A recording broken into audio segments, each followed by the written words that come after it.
Hello there, Alaskans, wherever you are. Welcome to the Must Read Alaska Show, coming to you from somewhere in Alaska. This is the place where we talk about, you guessed it, Alaska, where we keep the mainstream media on their toes and where we are standing up for what's right in a world run by leftists. You can find out more by heading over to mustreadalaska.com and also checking out the Must Read Alaska YouTube channel for some really great content. But first, let's get this party started.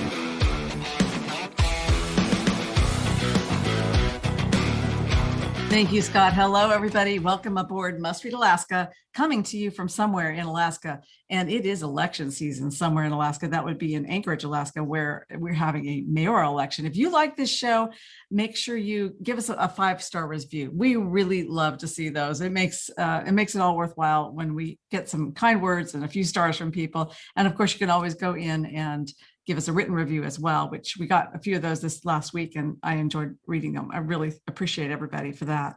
For all the latest news, of course, head over to mustreadalaska.com and subscribe to the newsletters. Ton of great political content coming out of the Must Read Alaska Nation every day and 7 days a week. So we're busy over here. I'm Suzanne Downing, and I'm really glad to be joined today by my co-host, John Quick, who is in Nikiski, and he always has something to report about crazy things going on the Kenai. So what's going on the Kenai, John? Hello, Suzanne. John Quick here, coming to you live on location from the Kenai Peninsula Borough. You know, one of the things that's in the hopper for folks that live in the Kenai Peninsula Borough is K-SELO schools. So some of you may have heard this or seen this on ballots in the last, 4 to 5 years. It's been on the ballot a couple times and been turned down, but essentially, the Senate and the House appropriated $5 million to these schools, K-SELO, down way past Homer. And this is 2 Russian villages that are way past Homer that have, 3 schools, public schools in their villages. And these are open to the public schools, but they just happen to be in these Russian villages. Now, These schools, I've been to these schools. These schools, water's leaking through the roof, foundations are coming through the cracks.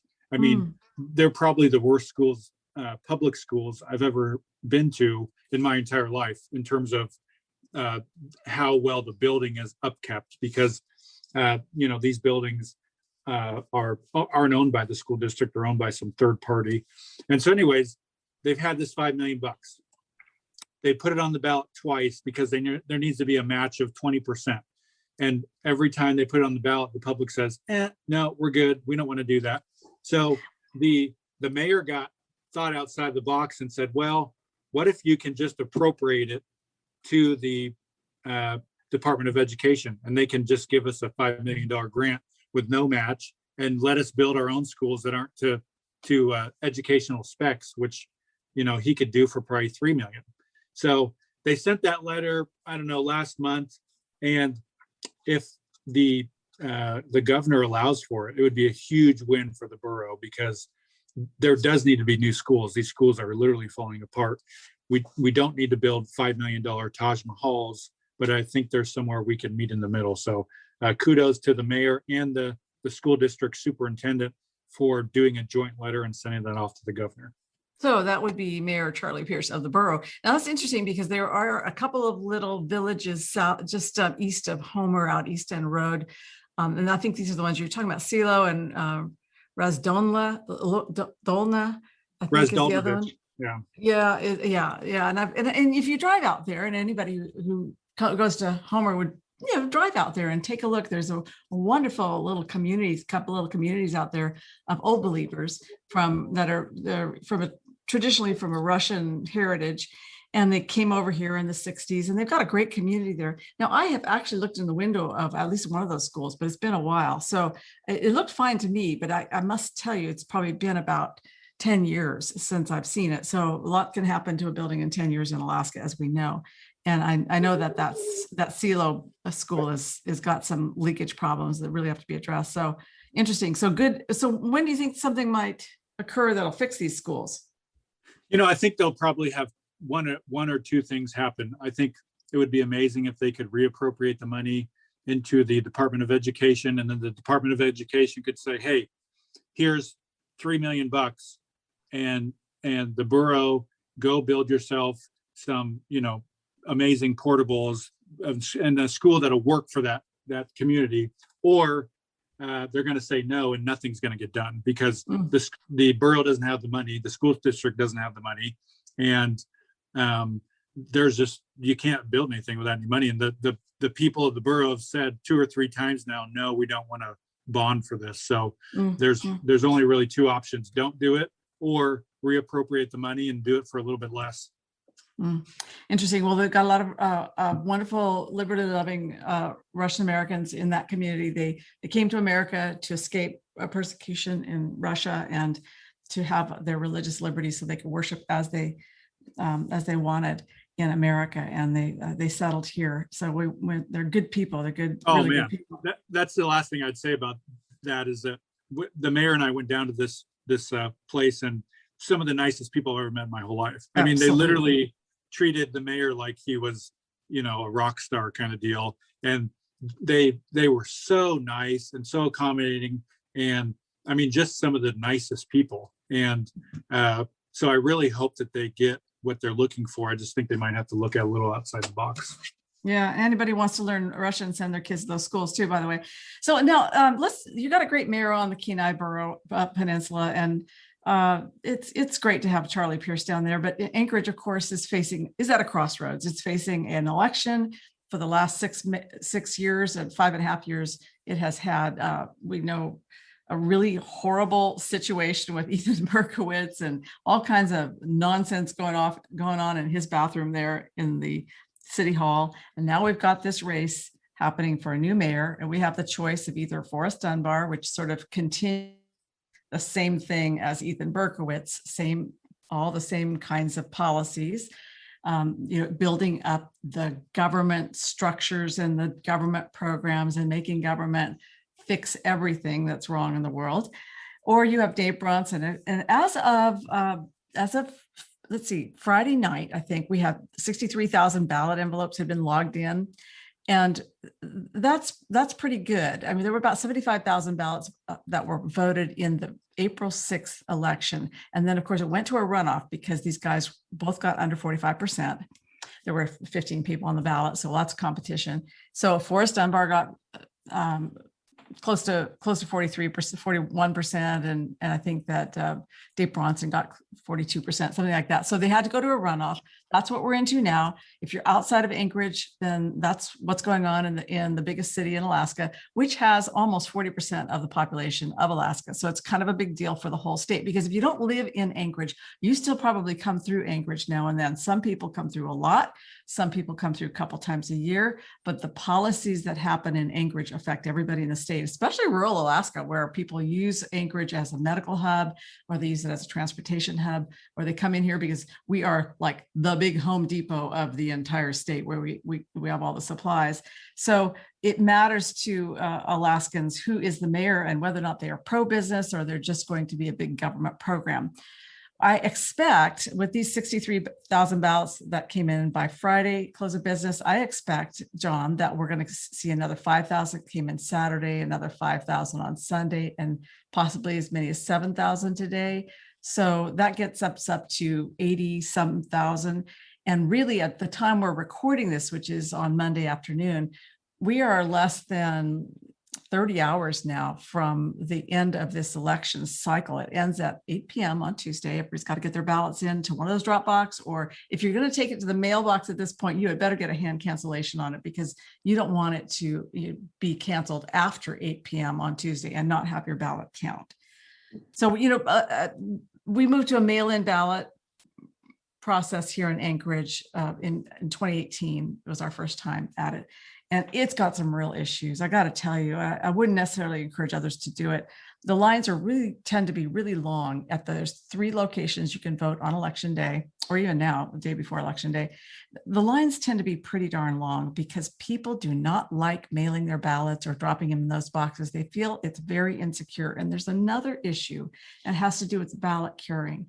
For instance, if you are voting, let's say you voted April 20th, and then you went out of town and you're out in your fishing grounds, you're not around to get the letter from the municipality that tells you your ballot, there's something wrong with your ballot. You forgot to sign it, your signature didn't match, or you put a stray mark on it so it didn't get counted. And if they can't discern that you are who you are, your ballot can get tossed. So you have to be in town between the time you voted and the time they count the ballots. And then they send you, for instance, they're going to send letters out to everybody who needs ballot curing.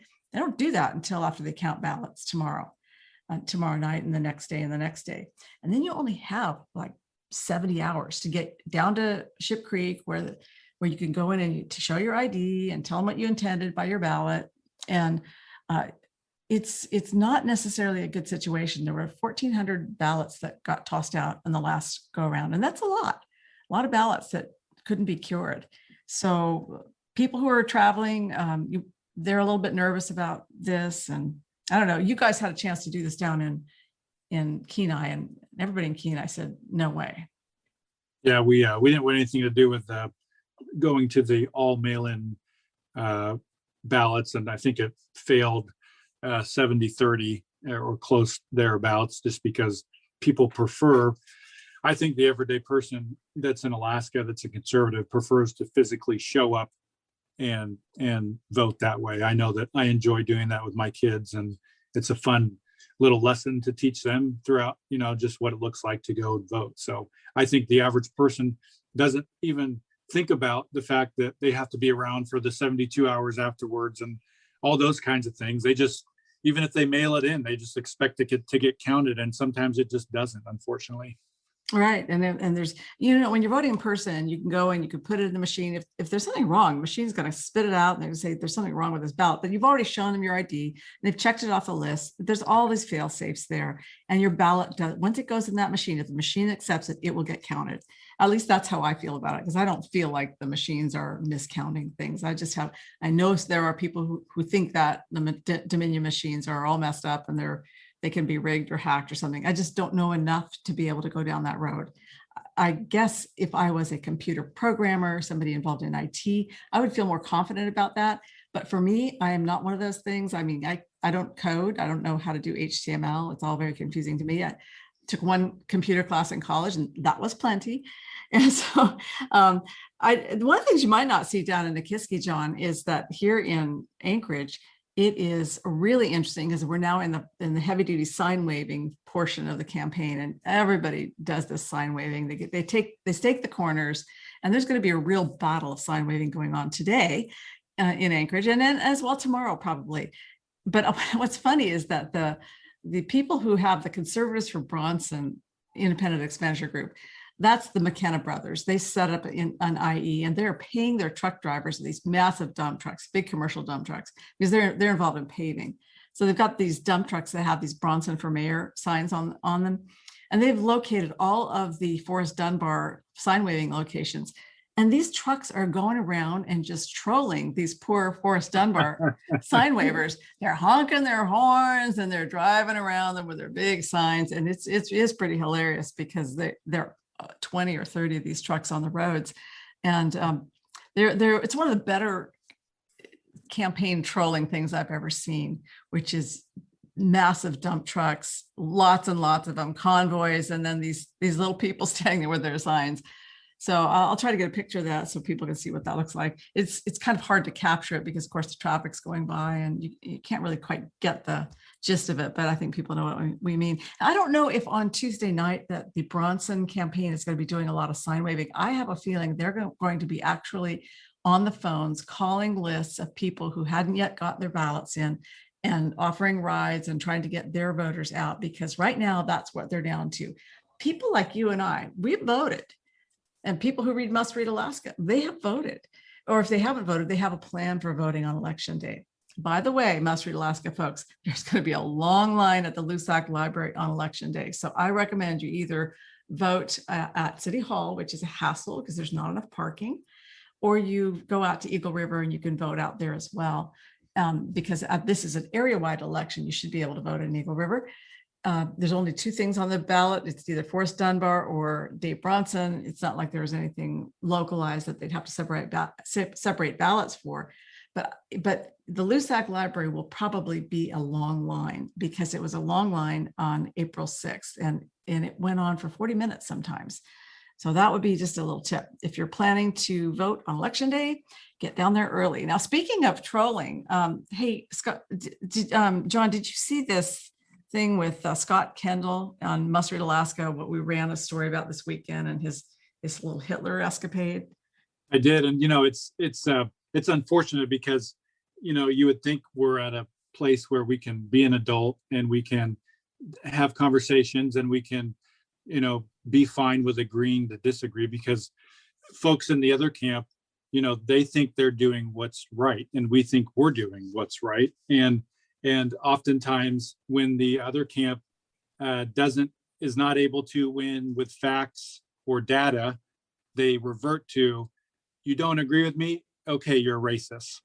And that's what we saw over the weekend was the former chief of staff for the governor goes on and let's make sure that we're talking about the governor. We're talking about Bill Walker, not Mike Dunleavy. No, we're not talking about this governor. Yeah, the former chief of staff for Governor Bill Walker, who is not in the public arena right now, but he's been in certain situations where he was the chief of staff for Governor Walker. He was in a public arena and people know him. And he posted a meme on his Facebook that basically said, it was a picture of Captain America slapping Hitler. Basically, he followed up that, 2 hours before that, he had written a piece about how the followers of Bronson were racist. And they were wearing, seen wearing 3%er clothing and all these kinds of things. And he was basically, equivalating a supporter of Dunbar with being a Nazi. And I just don't think that that's an argument that anybody wants to have or could even say is remotely factual. And it's what they do when they can't win with facts and data. Right. And this is Godwin's law. Godwin's law is that whenever there's a debate going on online, which in Alaska, of course, our online debates typically happen on Facebook. We have a very active political world on Facebook in Alaska and lots of debates about this particular campaign. And Godwin's law says that the longer an online conversation continues, the more chance there is to mention Hitler or to say somebody's a Nazi. And at some point, the chance gets down to just a chance of one. It's going to happen. So this guy, he's just a funny guy, and I don't know who Godwin is, but right now he's like general counsel for the Wikimedia Foundation, and he came up with this rule of thumb. As an online discussion grows longer, the probability of a comparison involving Nazi or Hitler approaches 1. And it's often cited in online discussions against the use of inflammatory rhetoric or exaggerated comparisons. But unfortunately, what we saw is the former campaign, this is Scott Kendall, former campaign manager for Lisa Murkowski. And he is the driving force behind the recall Dunleavy. And he was also the driving force behind ballot measure 2, which brought us the ranked choice voting and the jungle primary. I mean, this guy is very politically involved. And now he's calling Dave Bronson the equivalent of Hitler. So this guy has so jumped the shark that it's almost like that. Remember that little golden book of everyone I don't like is Hitler, a child's guide to online political discussion. I mean, we ought to just get a copy of that and sort of sign it and get it to him, because he has definitely gone over the edge. When you just you just don't compare people to Hitler, and you don't compare people to Nazis unless they're like Pol Pot or Killing Fields, or they're like Mao Zedong, who killed millions of Chinese. I mean, there are people who are like Hitler, but that's because they've killed millions of people like Hitler did. And it's sad to see the normalizing of that kind of political dialogue in Alaska. I just didn't expect it to be coming from Scott Kendall, of all people, who always, demands that our side be respectful, and rightfully so, right?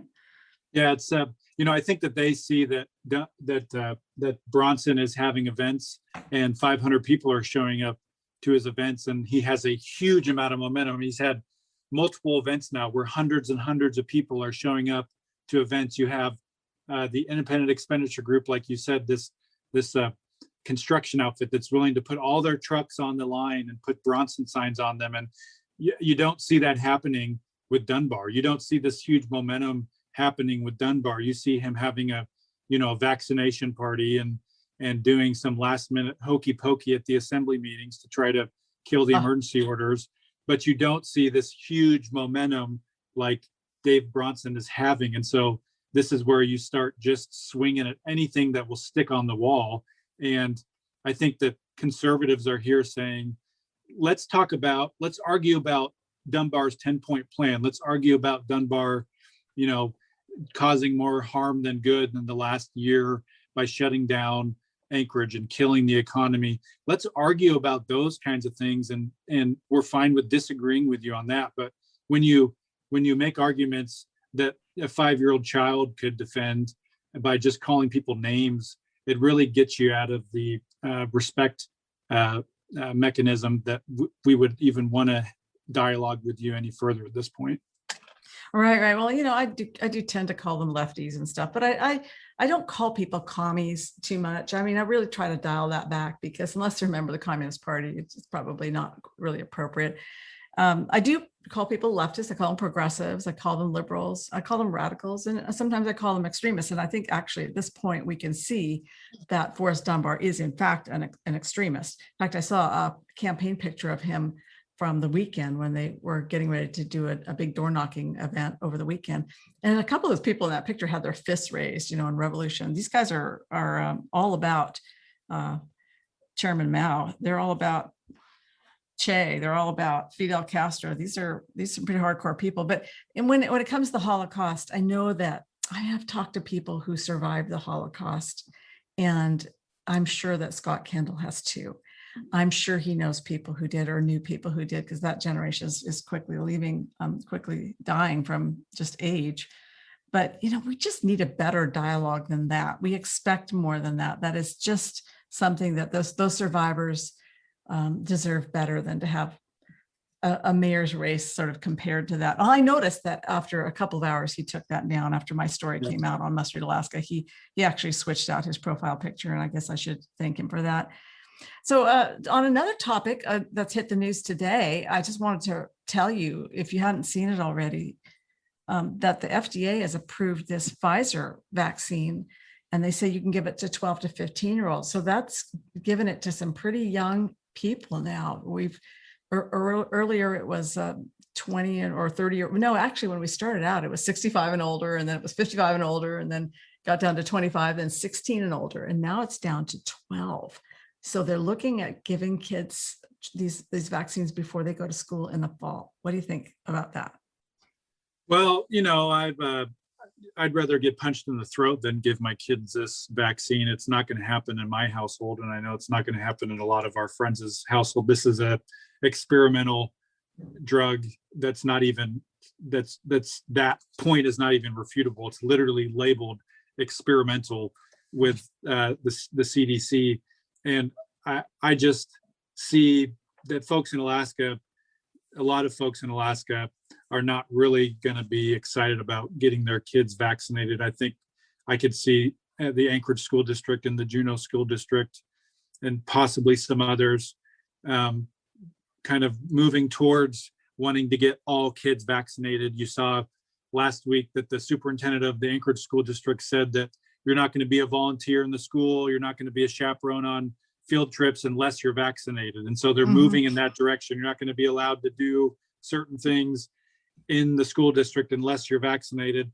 And I could just tell you that that's pretty much going to fall on deaf ears for conservatives and libertarians in Alaska. And that's the majority of folks in Alaska. So, if people want to get their kids vaccinated, great. I mean, it's between them and their doctor and their kids. And if they want to do that, awesome. I draw the line when it comes to saying your kid has to do it in order to get into school, or your kid has to do it in order to go on a field trip, or your kid has to do it, just has to do it. I'm not going to go there.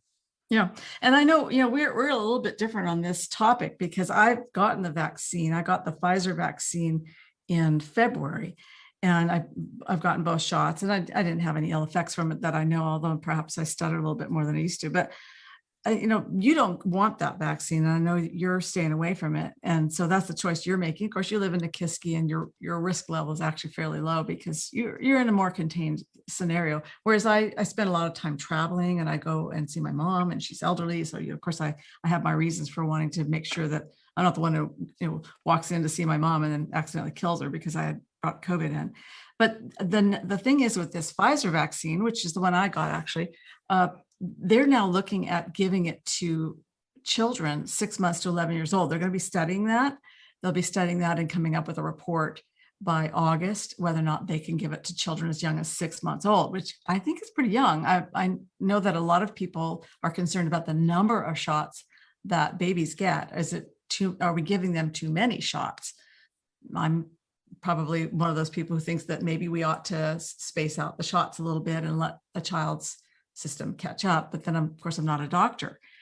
So I think you raise a good point. The school district in Anchorage at least has said parents can't be involved in the schools unless they get the vaccine. That is most certainly a vaccine passport.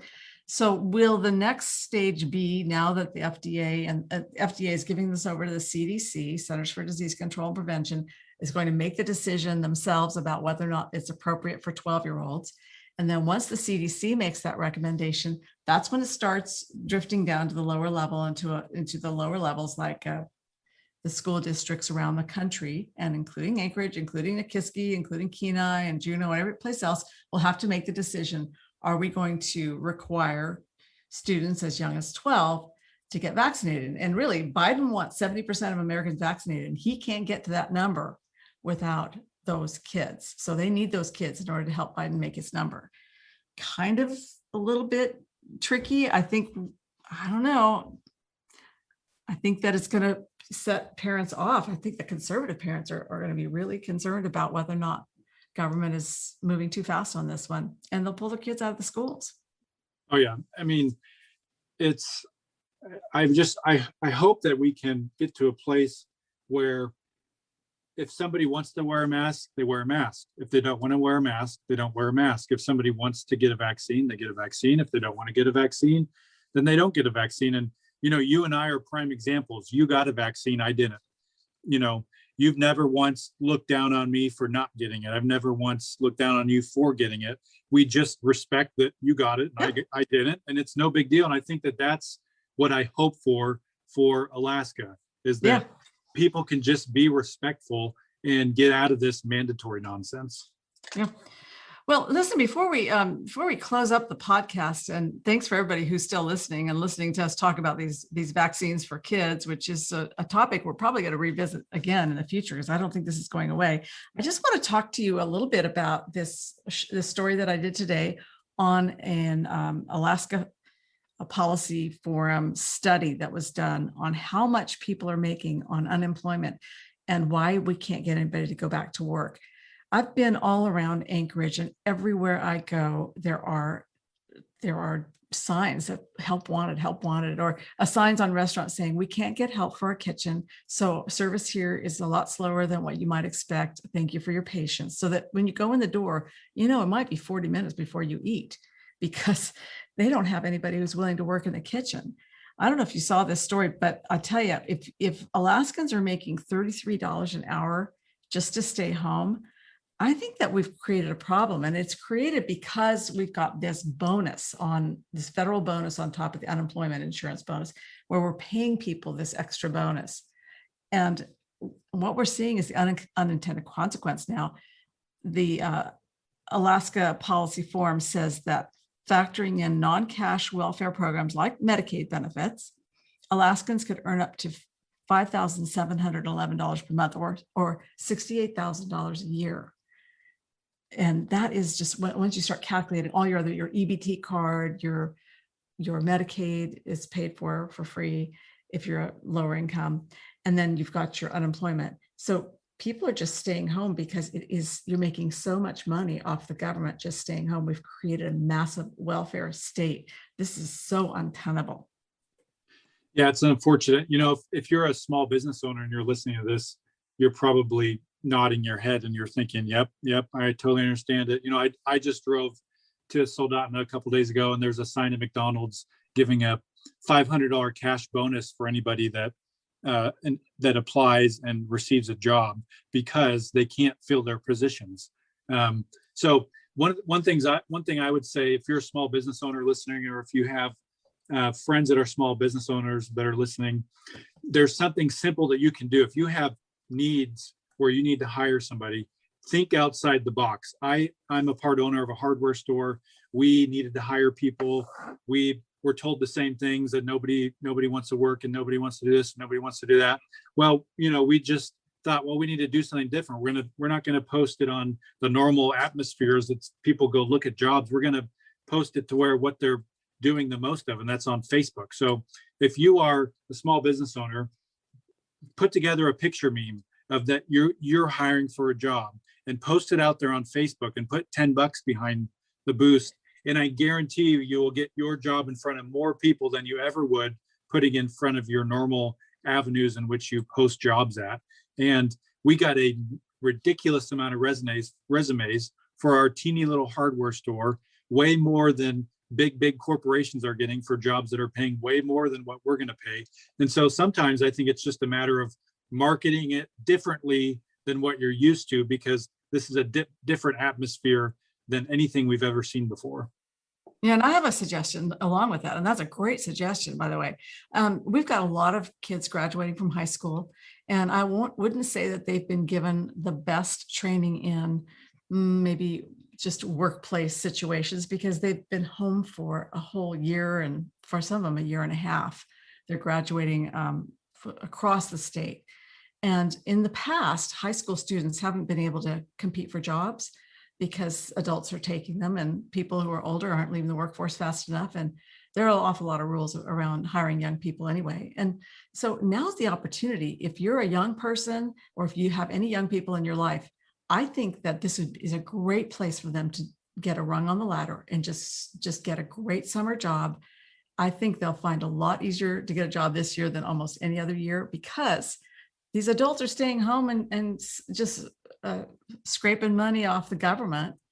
And this is a chance for an enterprising high school student to actually finally get a place in the workforce and get some real life experience. So, get out there, high school students, and apply for some of these jobs, because I think you'll probably find that you can make a lot of money. Amen to that. Amen to that. Say before we go, everybody, I just want to make sure you all know that we really appreciate you listening to this podcast. And I talked to some people earlier this week out in the Valley, and they said they love the podcast and they just wanted to let us know. I really appreciate hearing from you, and we love doing it as well. So if you like it, also go to mustreadalaska.com, sign up for the newsletter. We do a lot of content throughout the week. And of course, we're going to be doing a lot of election coverage over the next 48, 72 hours in this Anchorage election. And you'll also get Club MRAC, which is the just exclusively legislative news. And that's going to go for a few more weeks until the end of session. And then we'll just be down to 3 days a week for our regular newsletter. But be sure to tune in midweek, because Scott Lebeck has the show on Wednesday, and he anchors it by himself. So he has really great guests, and he's going to have a ton to talk about this week because of the election. And he's usually has that up by Wednesday night, Thursday morning. Listen for that. He's doing a great job. And Scott, you're going to have such a good time this week, because I think, we're going to really enjoy the results of this election. And you can also check in with us all day tomorrow, starting in the afternoon on May 11th. We're going to be doing live streaming from around different places in Anchorage where the election is underway. And we'll just be getting some boots on the ground so we can see what's going on out there. So if you're a supporter of Must Read Alaska, thank you so much. It makes this possible to stand up for what's right in Alaska and to beat back the big liberal media. We really appreciate you. So until then, we're signing off from somewhere in Alaska.